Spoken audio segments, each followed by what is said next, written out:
हज या उम्रे पर जाने वाले हजरात मक्के या मदीने पहुंचकर कसर नमाज पढ़ेंगे, यानी सफर वाली नमाज पढ़ेंगे या पूरी नमाज पढ़ेंगे।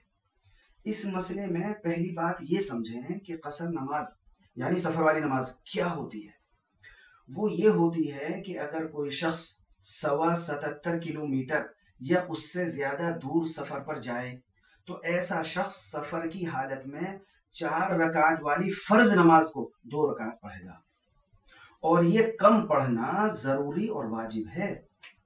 और 4 रकात वाली फर्ज नमाजों के अलावा बाकी तमाम नमाजें पूरी पढ़ी जाएंगी।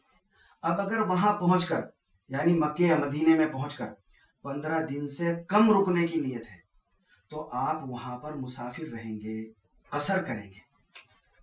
और इनमें से किसी जगह पर भी 15 दिन या उससे ज्यादा अगर रुकने की नीयत है तब फिर पूरी नमाज पढ़ेंगे, यानी